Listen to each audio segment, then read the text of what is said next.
আসসালামু আলাইকুম ওয়া রাহমাতুল্লাহি ওয়া বারাকাতুহু। সাল্লাল্লাহু আলা নবিয়িল উম্মি ওয়া আলিহি ওয়া সাল্লাল্লাহু আলাইহি ওয়া সাল্লামা সালাতা ওয়া সালামান আলাইকা ইয়া রাসূলুল্লাহ। সম্মানিত ইমানদার মুমিন মুসলমান ভাই ও বোনেরা, তদবির দুনিয়া চ্যানেলে আপনাদেরকে স্বাগত জানাচ্ছি। আমি মোহাম্মদ রজব আলী। আজ আপনাদেরকে জানাবো জিনের আসরগ্রস্ত রোগী বেহুঁশ হয়ে গেলে তার হুঁশ ফেরানোর তদবির সম্পর্কে।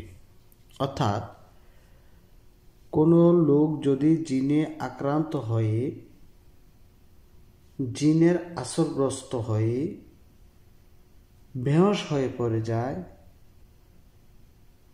সেই বেহুঁশ হওয়া ব্যক্তিটার হুঁশ বা জ্ঞান তার কিভাবে ফিরিয়ে নিয়ে আসা যায় সে সম্পর্কে আজ আপনাদেরকে জানাবো। তবে তার আগে বলে রাখি, আপনি যদি আজ প্রথম আমার চ্যানেলটি দেখে থাকেন তাহলে চ্যানেলটিকে সাবস্ক্রাইব করে দিন, পাশে থাকা বেল আইকনটি বাজিয়ে দিন এবং অল সিলেক্ট করে দিন। আর ইতিমধ্যে যারা আমার চ্যানেলটি সাবস্ক্রাইব করেছেন আপনাদেরকে জানাই অসংখ্য অসংখ্য ধন্যবাদ।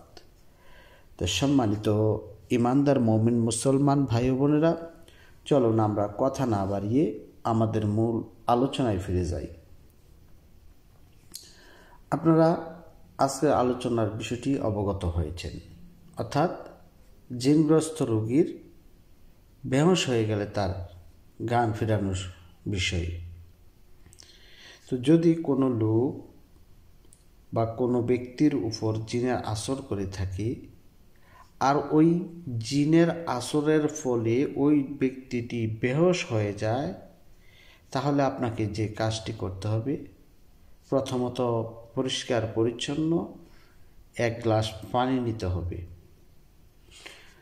এক গ্লাস পানি নিয়ে আপনি প্রথমে সূরা ফাতিহা পাঠ করে একবার পাঠ করে ওই পানির মধ্যে দম করবেন। তারপরে সূরা বাকারার 255 নম্বর আয়াত, যাকে আমরা আয়াতুল কুরসি নামে জেনে থাকি, এই আয়াতুল কুরসি একবার পাঠ করে ওই পানির মধ্যে ফুঁক দিবেন। সবশেষে সূরা জিনের প্রথম 5টি আয়াত, সূরা জিনের প্রথম 5টি আয়াত একবার পাঠ করে ওই পানির মধ্যে দম করবেন। তাহলে আমরা কি জানলাম? প্রথমত সূরা ফাতিহা, তারপরে আয়াতুল কুরসি, তারপরে সূরা জিনের প্রথম 5টি আয়াত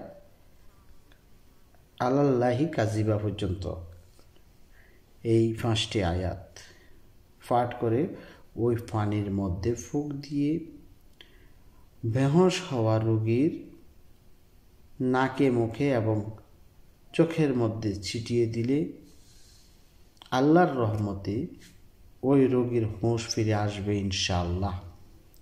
এটি অত্যন্ত একটি পরীক্ষিত তদবির বা পরীক্ষিত আমল, যাই বলেন। এ বিষয়ে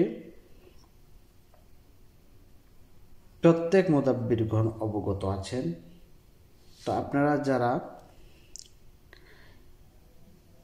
মুদাব্বির নন, কিন্তু আপনার কোনো আত্মীয় স্বজন কিংবা আপনার পরিবারের কেউ হঠাৎ করে জিনের আসরগ্রস্ত হয়ে যায়,